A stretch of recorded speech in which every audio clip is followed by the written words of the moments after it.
Hi, everyone, and welcome to the Femme Force Podcast. My name is Rachel Pascan, and I'm your host. And today I am joined by my friend, Rachel. So we've got two Rachels in the room, which everybody loves a lot of Rachels. So I met Rachel in Egypt, which seems to be a continuous theme on this podcast, that I meet people all around the world. But Rachel is a travel nurse with a phenomenal job, and I feel like I meet these women all around the world, and some of them don't even know that travel nursing is a job. And Rachel, while she's traveling and is home with her husband, Dale, shout out, she also loves cold weather destinations, which is something so niche that a lot of women, usually try to go to the beach or to the Caribbeans. And Rachel is all about the snow and the cold. So welcome to the podcast, Rachel. Thank you. Happy to be here. So tell our listeners a little bit about how you became a travel nurse, how you found out about this niche, and what the benefits are that you find. So I started travel nursing about 2 years ago. I had been a nurse for almost 8 years already. My background is emergency room nursing, specifically to pediatrics and pediatric trauma. When you stay at any job long enough, you learn all the ins and outs of it. So same with hospitals. When you stay at one hospital long enough, you reach the point where you're just on autopilot. You know how the system works. You know how the department works. You're not challenged in the same ways. You reach a plateau of functionality and growth. And there are certainly benefits to that, but I kind of reached a point where I was like, I just need a new challenge. I need something a little bit different to at least keep my motivation going, to keep learning. So travel nursing seemed like a good segue to continue working in pediatric ERs, which is what I love, but to do it in other hospitals, see how other places do it, what they're doing well, what's different than what I already knew. So it was a good transition, I think. And do you get to pick your destinations when you go places? Yeah, you do. So there's kind of like a national database. There are many agencies for travel nurses around the country. So you can hold accounts with multiple agencies, which I do. And so you work with your recruiter within each agency and ask them, I want to start date for early September. What postings do you have available in my specialty? And that agency may have exclusive contracts with certain hospitals. So they may have job postings that another agency would never know existed because that agency is exclusive to that hospital system. So it kind of helps to have your hand in different buckets to keep your options open. And yeah, you can pick where you want to go based on the job openings available. And typically they're 12-week contracts is a standard job posting. So when you go, they pay for living, or you just kind of move your life, or is it dorms, or how does this work? No, they can offer you housing in like a furnished apartment, which they pay for, or they give you a stipend if you want to find your own housing, which I think most travel nurses take a stipend to find their own housing that maybe is a little bit cheaper, and therefore they can pocket the extra money. Or some people will choose to live with family or couch surf with a friend and pay them a little rent on the side and pocket that extra money. So as long as you do your taxes right, it's all kosher. Love that. Where are the places that you've gone over the last 2 years? I have been at the Children's Hospital in Atlanta, which is where my family is. That's where I went first, just because that was an easy transition. Nice. I had options for places to stay and knew the area really well. So I spent a few months there, and then spent a year almost at Cincinnati Children's, which is pretty close to my home base. So I was able to kind of commute, work my 3 days, come home till the next week, be closer to home and to Dale. So that worked out really well, but I loved that facility too. Great. And in between the contracts, do you normally just take off 3 weeks for another one, or are you gung-ho to get back in there for another one, or are you traveling during that time? It's totally customizable to whatever you want. Sometimes you can take a month off if you want to, or if you're ready to jump back in and just take a week off in between and allow time for travel duration to the new place, get settled into a new apartment, then you can have quick turnaround times. But I took, I believe, a month off between Atlanta and Cincinnati. And then since I just kept renewing my contract at Cincinnati, I would take like, oh, okay, let's take a week off here, or let me plan a trip for when this contract ends. So I'll take 2 weeks off in between those. Just makes it easier for having to not request off specific dates during the contract and just plan trips in between. No, that's amazing. And then now when you're planning these trips, a lot of times with friends or with Dale, you're choosing cold weather destinations. So A lot of times I do. where did that passion come from? Because most women are like, I'm going to go sit on a beach, pina Totally. colada style. Which, don't get me wrong, I can certainly enjoy that.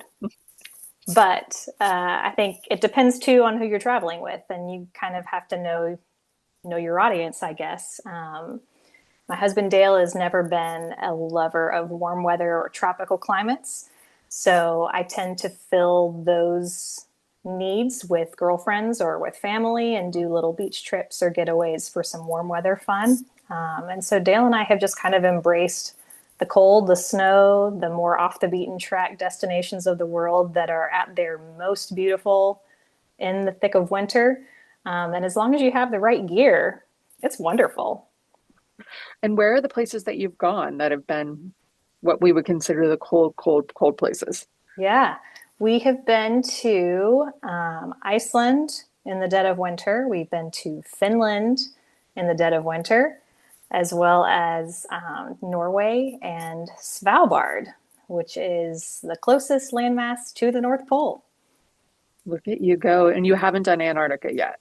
Not yet. It is in the works. I am thick in the research. So to be I would continued. think like that is going to be your number one cold destination. I feel like if you're going to go Oh, anywhere, yeah. hit one of the poles. It'll be That's interesting though, amazing. because we're not cruise people, but that's the Hmm. only experience Anyway, available for Antarctica. So we're going to have to embrace a new facet of ourselves to become boat people for that I trip. mean, But I think you it'll be can worth it. swim with the penguins, walk with the polar Yeah. bears, or what all the fun things. Yeah. Give me a dry suit. I'll jump in.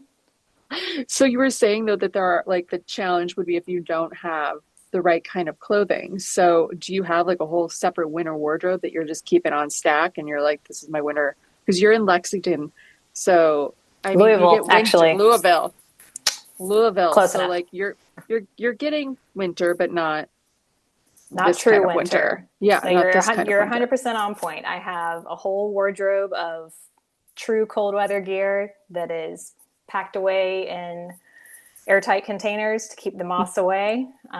Wool is your best friend for cold weather travel, and I mean all layers. So earlier this year, when we went up to Lofoten, Norway, and up to Svalbard, I would on an average day, for example, I would have on wool thermals, top and pants, two pairs of smart wool socks, Mhm. and then a wool sweater, some insulated pants, and then my down coat.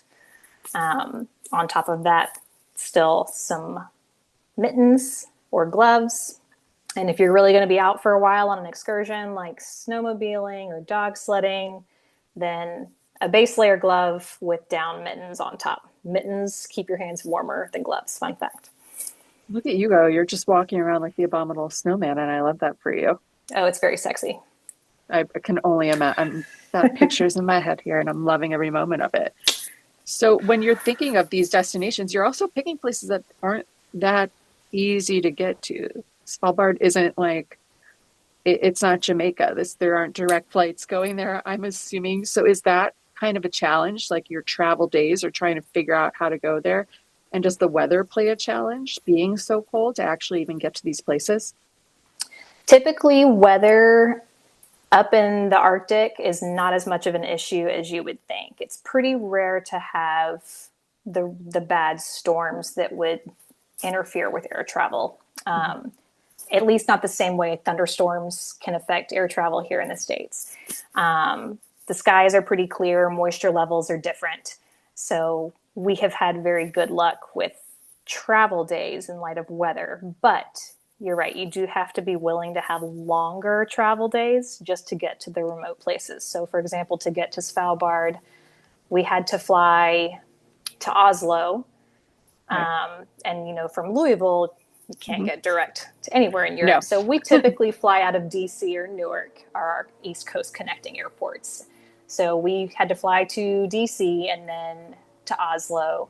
And then from Oslo, we had to go up to Tromsø, which is the largest city in northern Norway. That's where the planes to Svalbard depart from. So you do customs in Tromsø, and then it's about a 2.5 hour flight up to Svalbard.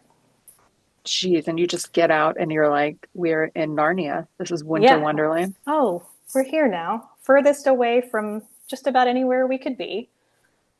And is it dark there all the time? Because you hear that it's, you only get sun a It tiny little bit. is, yes. So we were there during just the end of their polar night. So I intentionally planned our trip so that we would be during their blue light season. So Svalbard, Ooh. being as high high altitude as they are, on the shoulders of their polar night and midnight sun, they have the transitional periods. And when they transition from polar night to midnight sun, which is typically the end of February through very early March, it's called blue light season. And that is when the sun is starting to rise just a little bit in the horizon, but it doesn't cross the horizon line just yet. So it casts enough light in the sky for visibility, but you never see the sun itself. Oh, Svalbard wow. has a national day of celebration in mid-March when the sun rises above the horizon line for the first time that year. They have the whole town comes out and they have a big celebration to watch the sun rise together. So I planned for us to go right before that happened, so we would have enough light for visibility for a couple of excursions. So we had about 5-ish hours a day of enough light in the sky to see around us, but not bright, distinct light, if that makes And sense. what kind of excursions do you do there? I know you mentioned snowmobiling or dog sledding, but Mm-hmm. are there any other like random ones we wouldn't ever think of?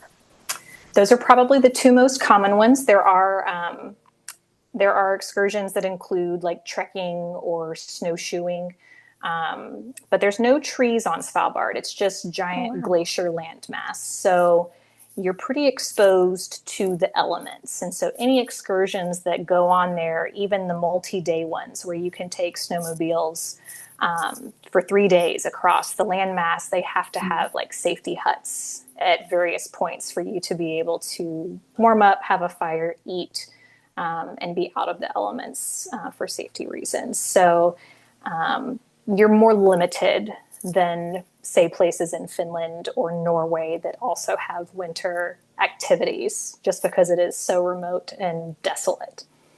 Yeah, I can only imagine. And are the locals just like thrilled you're there? They're like, why are you here? Thank you for coming. Fair question. I mean, I feel like tourism is pretty much their primary industry up there Oh, on wow. Svalbard. And it's mostly Norwegians that live there. They're technically a territory of Norway. There is still one little town that is managed by Russia on the islands. But I don't know that they have very many inhabitants in that part.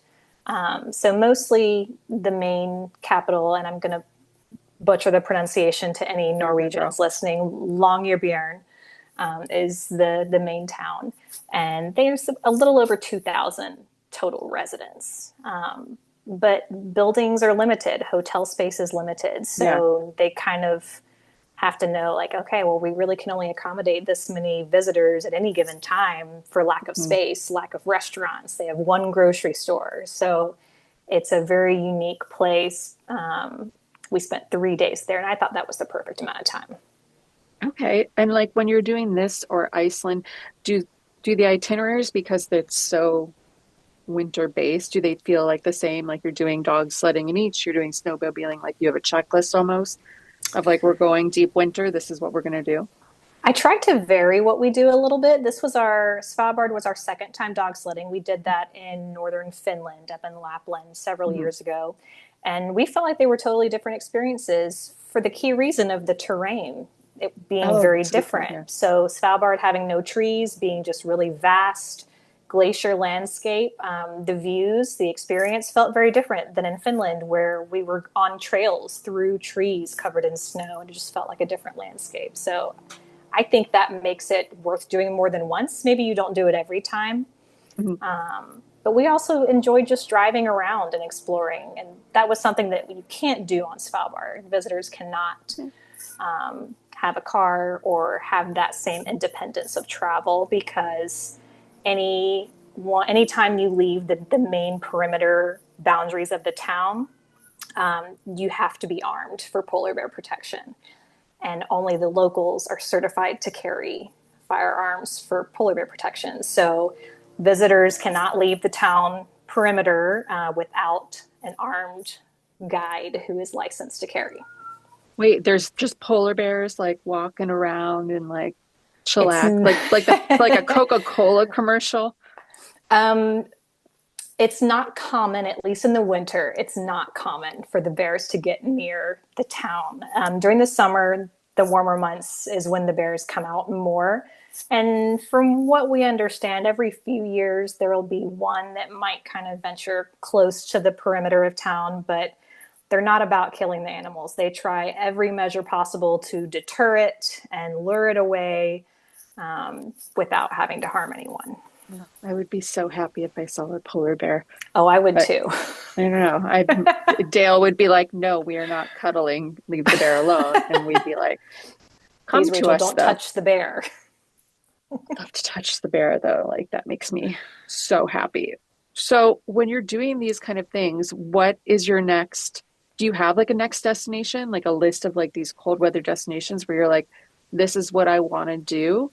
Or is there an experience where you're like, this is a place I want to go and try this?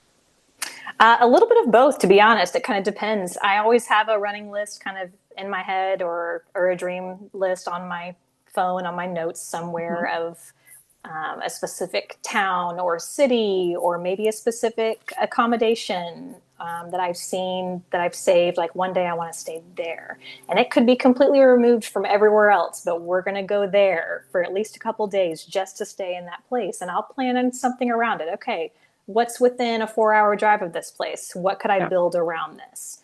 So I think it just kind of depends on what I know about, what is interesting to us that might make it a little bit different than other places we've been. So I've always got a running list. Oh my gosh, I love that.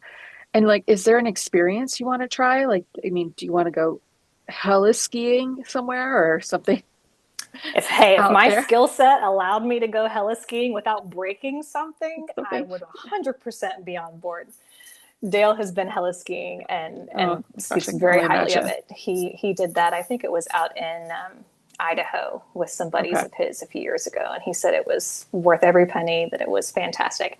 Now, when I see the like aerial footage of the mountaintops that they drop you on, that you then have to ski down.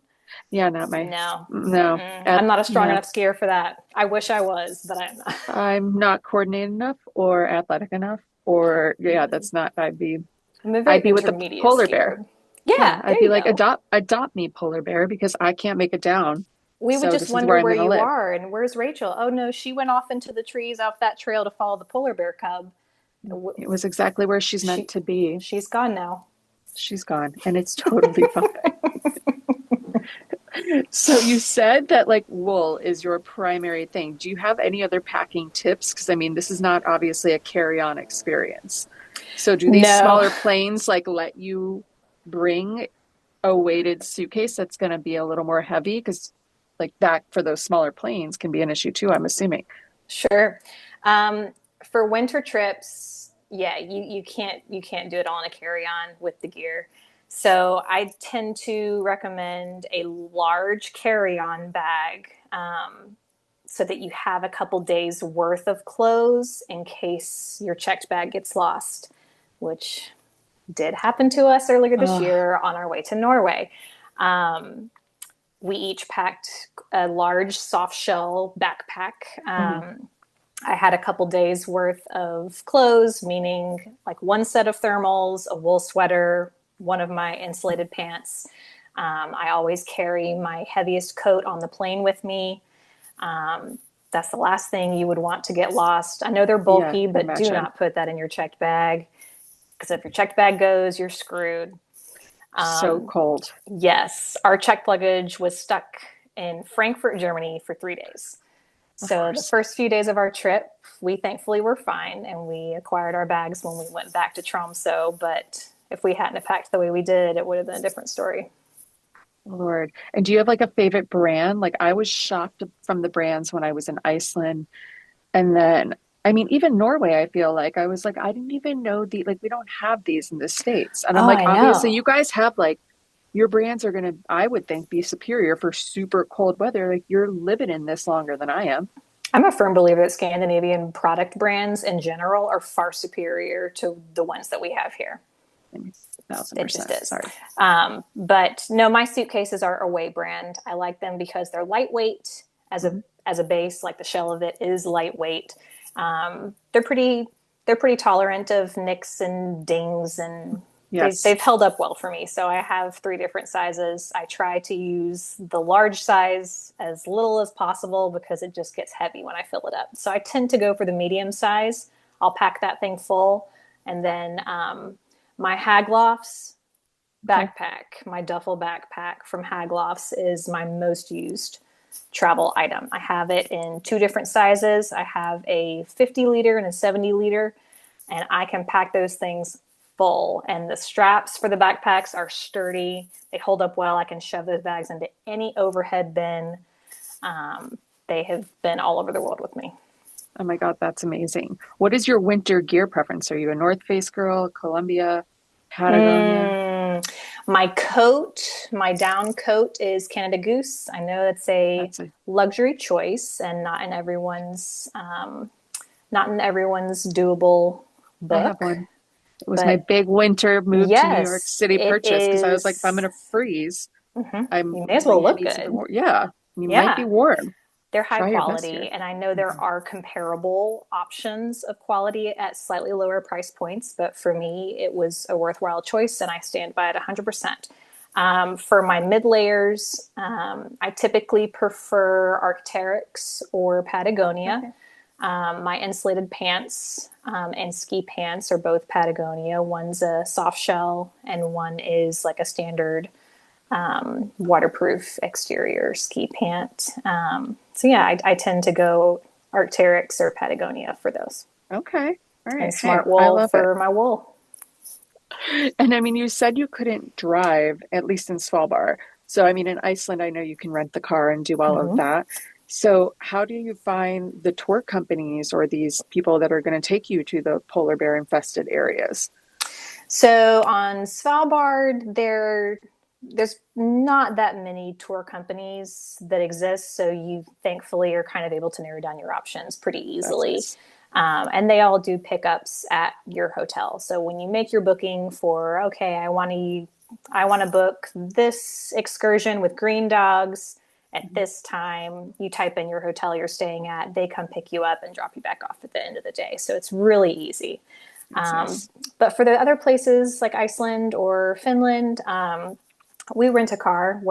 Sometimes it's Turo, sometimes it's a traditional rental car company, depending on what we want and what the rates are. But we've never had any issues. Like it's been good experiences all around with just driving. Now, granted, you need to be comfortable driving in cold weather road conditions, which can sometimes be tricky to maneuver. And we Yeah. have been stuck in the snow a time or two and had to get pulled out. It just happens. But it just makes it a little more adventurous if you're willing to, you know, take the wheel and see where you end up. And we have had good success with service, Google Maps, kind of getting us where we need to go, whether it's like out by a glacier in Iceland or way up in Lapland Fenton. We've always had good service and are able to maneuver directions ourselves, and it makes it That's special. amazing. Where's the next place on the list? Like top three, For cold weather specifically, cold weather. You're going definite Antarctica is number Turks. one. All right. Antarctica is number one. Dale has been very interested in that for some time. I'm reaching the point now where I'm willing to look into it as Yeah. a real possibility. I can be very prone to motion sickness. So crossing the Drake Passage has been a daunting prospect for me. And I've kind of put it off because if it's rough, I'm gonna have to be sedated because it won't be pretty. Dramamine. But listen, I grew up taking Dramamine. I feel like I have a tolerance to it now because when we were in Alaska a few summers ago, Prescription Dramamine. I'm talking just a afternoon, like day sail cruise, whatever you want to call it, out in Alaska to go see the whales, like a wildlife cruise for 4 hours. I puked at least 3 times. Lord, And it was and a it's not fun. mild Yeah. day. It was And a like mild day. once you get it, like it's like no, it Yeah. was hard. When I It's did the not pleasant. Galapagos, I was on that thing for 48 hours, even though we were on land. And I'm like, why is like everything's still moving? And Yeah. like nothing should be moving. It We're feels on so land. wrong. Yeah. No, I mean, it was a lot, but it was amazing. You get to see all the stuff. So you got to do it for Dale. He's going to be so excited. Yeah. I'll do it for Dale and it'll be worth Do it. But I'll just have it'll to totally. I'll pre-medicate. Yeah, everybody. I'm sure Dale and the crew will appreciate that, and that's really all that matters. Yes. So, do you Yes. try to do one once a year, or like? I mean, Antarctica is huge, so I know that's Maybe like a every big trip. 2 has been our track record thus far. Just because winter trips, things tend to cost more in some areas. Yeah, You're doing, high profile excursions like snowmobiling and dog sledding are hmm not cheap activities. yeah. Those dogs are expensive. Right, right. And we have a certain style of travel that we enjoy Hmm. and certain level of accommodation that we prefer. So, 1,000%. going to winter locations, you're typically staying in a destination hotel that was made for winter, and you're paying more than you would staying at a city hotel room. So maybe every other winter has kind of been what we've done thus far. I love that though. But somewhere else that we'd like to go in the winter that we haven't done yet, which is much closer to home, is up in Banff in Canada. We would Oh, really that would like be to go that's up there. beautiful. Yeah, stay at Lake Louise, ski for a couple of days. I'd like to go up there. No, that would be stunning. And like, do you ever loop it in with Christmas and like Christmas markets, things like that? I feel like Yes. A few years ago, for Europeans. my 30th birthday, my dream trip at that point was to spend December or part of December in Europe for the Christmas markets. So I planned a 2-week road trip through Germany that we Oh, did for my birthday, and we hit so many Christmas markets. We went all over southern Germany and Bavaria. It was really magical for anyone that enjoys the Christmas season. oh my God, I can only imagine. Like just stunning. I did the Baltics and I was like, this is so Yes. much fun. I love mulled wine and gingerbread. And I love watching Yes. drunk Santa make a speech. He's great. Let Drunk me buy Santa, all the nutcrackers. Can you ship them, please? so many ornaments. I literally was like, I Yes. don't even have a tree. And I'm like, okay, well, we're just preparing for one day here. That's right. Save them for Yeah, later. yeah, 1,000%. No, I love it. Mhm. Well, we are wrapping up here, but I just want to say thank you so much for sharing about all of these amazing tips and tricks and like your passion for these weather destinations that I'm Happy hoping to. other people are going to hear about and be like, maybe I should try this out. Like maybe it's not all about Jamaica or the Caribbean. Like let's try something different. But one Absolutely. way that we end the Femme Force podcast is I ask one last question. So, if you had to give one piece of advice to your 16-year-old self, what would that be? I know I throw everybody off. I would say don't let yourself change to please or fit in with anyone else Oh, I because love most of that. those people will not still be in your life in 10 years. I love that. I mean, I love who you are, so I'm so glad you're the same person. Makes me Same to happy. you. I know. Well, thank you so much for coming on. I really appreciate it. This was And great. everyone, So fun. make sure to follow Rachel and check out her Instagram. It's going to be linked down in the bottom. She's going to give you all the tips and travel things that you can learn about on her adventures too. Awesome. Thanks, Rachel. Thanks, everyone.